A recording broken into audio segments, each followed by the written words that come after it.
Hello, I hope you're having a good day. Today we'll watch What You Wish For. The movie begins with a man named Ryan who has just arrived at an airport in a Latin American country. He tries to find a taxi to take him to his destination, but the drivers refuse because he offers a very low fare. Ryan then starts walking and sees a driver who has been sent to pick him up. On the way, the driver gives him a letter from someone named Jack. In the letter, Jack says he can't meet him because he has work to finish. He also provides the access code to his house so Ryan can go in and rest. When Ryan arrives, he's surprised to see Jack's house, which is huge and beautiful despite being in the middle of the forest. After entering, Ryan explores the house and finds a bottle of red wine. He starts cooking while waiting for Jack. Shortly after, he hears a car arrive. Ryan goes out to greet him and they immediately hug. It turns out Jack is an old friend he hasn't seen in 12 years. They share deep conversations about their lives. Eventually, it's revealed that both are chefs who attended a culinary course together back in high school. Ryan tells him he's only worked at a roadside diner on minimum wage, while Jack works for an agency that provides catering services. The house they're in was rented by that agency for a dinner being held the next night. Jack is the head chef for the event. In addition to preparing the ingredients and the menu, Jack tells Ryan that his salary is many times higher than minimum wage, since he serves extremely wealthy clients from all over the world. The next day, Jack takes Ryan on a ride through a small town using an old car he just bought. They stop at a small restaurant where they meet a young woman named Alice. She used to work at a company but quit, and now wants to travel the world with the money she's saved. Jack and Ryan tell her they're chefs, and that they've been friends since culinary school. Alice wants to know which one of them cooks better. Jack invites her to his house, where he and Ryan will have a cook-off to impress her. Alice prefers Ryan's food, proving he's a better cook than Jack, despite the latter earning 100 times more than minimum wage. After eating and swimming together, they talk about Jack's watch, which has its own story. It used to belong to Ryan, who lost it to Jack in a bet about 15 years ago. After the conversation, Alice and Jack decide to sleep together, while Ryan stays alone, reflecting on the meal he just prepared. The next day, Ryan receives a message from a man named Rabbit, who is chasing him over his debts. It's revealed that besides wanting to reunite with Jack, Ryan had also traveled to escape debt collectors and loan sharks who terrorized him daily. Soon after, Jack returns from dropping Alice off at her hotel. He wants to go out again because he has more work to do. After he leaves, Ryan secretly opens Jack's laptop, which is still on, and sees that Jack has a bank balance of $17 million from working as a chef for rich clients. That night, Jack returns and vents to Ryan about his life, which he considers miserable despite his wealth. Ryan wanted to tell him about the debt collectors and ask for a loan, but seeing the sadness on Jack's face, he decides to postpone the request and wait for a better moment. The next morning, Ryan is shocked to find that Jack has taken his own life. Instead of calling the police, Ryan reflects on his debts and finally decides to use Jack's bank account to pay them off. To do this, he hides Jack's body since he doesn't know the account PIN and has no choice but to go to the bank in person. He orders a fake ID online under Jack's name but with his own face, which would arrive in a few days. That same day, Ryan receives another message from the loan shark, who now sends a photo of his mother and threatens to harm her if he doesn't pay. Under pressure, Ryan promises to pay $50,000 and buys himself one more week. With that in mind, he becomes more determined to get the money. That night, he disposes of Jack's body in a nearby lake. The next day, when Ryan visits the restaurant he went to before, the loan shark contacts him again and threatens to kill his mother if he doesn't pay that same night. Ryan panics and begs him to stick to the deal, but the shark doesn't believe him and says he'll go to the house that night. When Ryan returns, there's already a car parked in the yard. He meets two people named Imogen and Maurice. It turns out they don't know what Jack looks like and mistake Ryan for him. When asked about the preparations and menu, Ryan responds calmly, taking advantage of being a chef himself. He sees an opportunity to settle his debt by asking for part of the payment in advance. Ryan finally breathes a sigh of relief when he sees his debt paid and his mother safe. However, now he must pretend to be Jack and take on all the responsibilities as a chef. Ryan didn't worry at first about the menu Imogen requested, but when they asked him to cook human meat and choose a person to prepare, Ryan was completely stunned and confused. He discovers that the agency is actually a secret organization that provides human meat dishes to wealthy clients. If the event failed or his food wasn't good enough and the guests were disappointed, Ryan would be killed that very night. Imogen, suspecting Ryan's behavior, prevents him from escaping.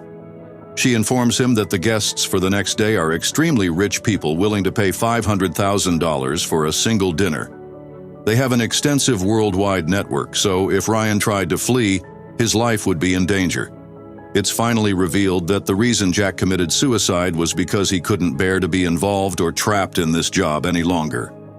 The next morning, Maurice wakes Ryan up to take him to the church they had visited the day before.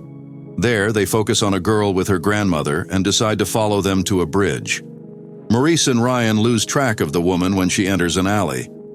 Eventually, they come across a young tire repairman. The repairman asks what they're doing there. Seeing the healthy young worker, Maurice chooses him as the new target. He pretends his car broke down and offers the repairman money to check underneath the vehicle. Just as Maurice is about to shoot the tire repairman, the girl and her grandmother reappear, this time with a local police officer. The officer approaches to ask why Maurice and Ryan were following the girl. Maurice, being experienced and having worked at the agency for a long time, had a prepared cover story. He posed as a representative from a big company inspecting the location for a hotel project and showed a convincing business card. Back at the house, Imogen asked why they only brought one body. Maurice explained he had to give his business card to the officer who approached. Upon hearing this, Imogen understood the situation. They took the tire repairman's body to the basement and ordered Ryan to start prepping the ingredients. Ryan reluctantly obeyed, trying not to raise suspicion. Imogen added that he must cut out the man's tongue since the guests had requested a dish that required a specific body part. After a while, Ryan finished cutting the body parts. Maurice came down to the basement and helped him prepare the ingredients. Ryan couldn't believe what he'd done. If he had called the police when Jack took his life, none of this would have happened. He thought again about escaping using Jack's car. But while driving just a few meters from the house, he accidentally hit a gardener. When Maurice arrived, Ryan claimed the brakes had failed.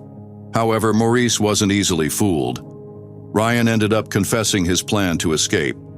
Surprisingly, Maurice didn't get angry or report him to Imogen. Instead, he warned Ryan never to think of escaping again and explained that no one had ever successfully fled the agency.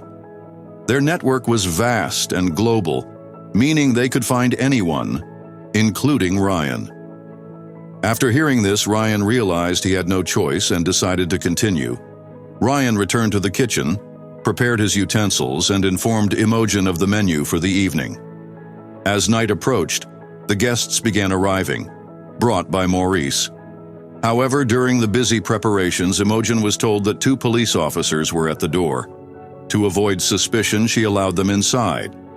The officers were Detective Ruiz and Officer Gallo, who had been seen earlier that day by Maurice and Ryan. Maurice wasn't present at the moment.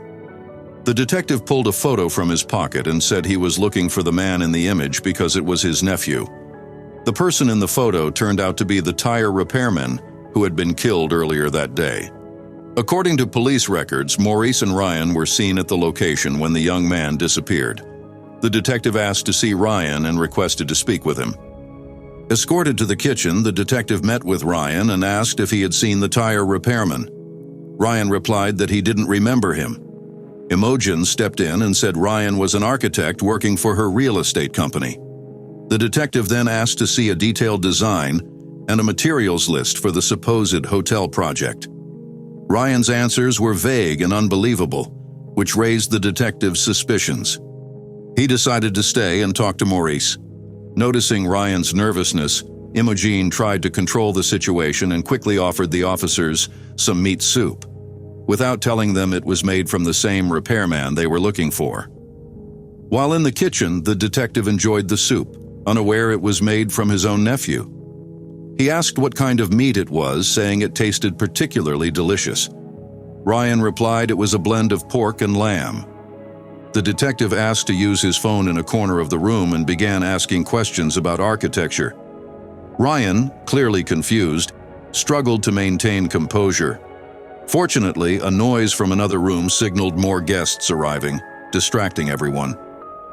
Before greeting the new diners, Ryan was scolded by Imogen for not following the script and instructions properly. Later, Imogen met with the detective, who was now skillfully interrogating Maurice. However, Maurice managed to fool the detective with his cover story. Before leaving, the detective approached the guests to say goodbye. One of the diners, visiting from Japan, invited him to stay for dinner, but Officer Gallo decided to leave early, as he had another commitment. Shortly after, Maurice informed Imogen that an unexpected guest was at the door asking to see Jack. The visitor turned out to be Alice, who had gone on a date with Jack. Imogen allowed her to wait a moment, hoping she would leave soon. Ryan was shocked to see Alice, as he hadn't expected her to show up at such an inconvenient time. While watching Ryan cook, Alice asked about Jack and why he wasn't in the kitchen. Seeing the watch on Ryan's wrist, she grew suspicious and quickly decided to leave. Meanwhile, a guest requested to speak with Jack to praise him for the incredibly delicious dishes. He also asked for a special dessert made with tongue. Ryan returned to the kitchen to prepare it, but was horrified to find that the repairman's tongue had herpes. They needed to find a new tongue for the guests. Just then, Alice returned, saying her car had broken down and she needed a taxi. Ryan served the sashimi tongue dish to the guests. We can imagine whose tongue that was. Discreetly, Ryan sent a message to the detective asking to meet in the bathroom. There, he confessed that the meat they had eaten was from the tire repairman. Horrified, the detective felt sick and vomited after hearing the truth. Together, they devised a plan.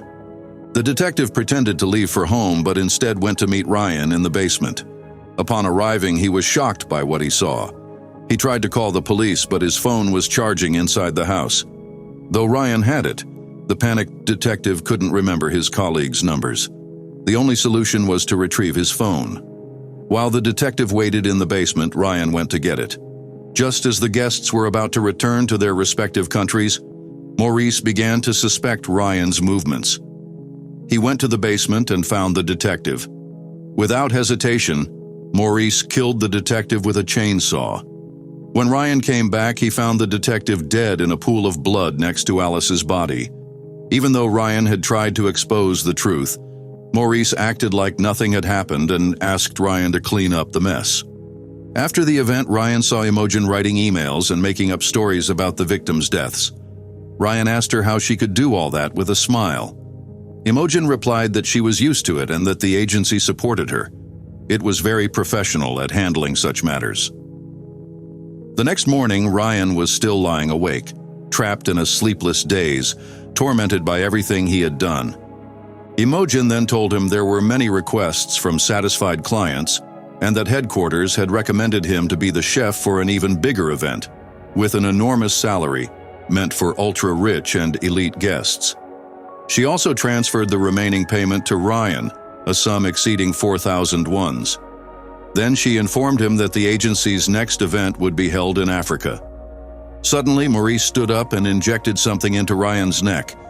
He explained that the device would allow the agency to track and control all his movements, no matter where in the world he was. Resigned, Ryan packed his belongings and left for London, Jack's hometown, driven by the same chauffeur who had picked him up at the start of his journey. Meanwhile, Maurice was handling the cleanup, burning Jack's and Alice's cars at the airport to erase all traces. At the airport, Ryan met other passengers waiting for their flights. Among them, he spoke with a man who introduced himself and began to tell his story. The man complained about his low-paying job and the awful hotel he had been placed in. He envied Ryan, an apparently successful chef with a huge salary and luxury accommodations.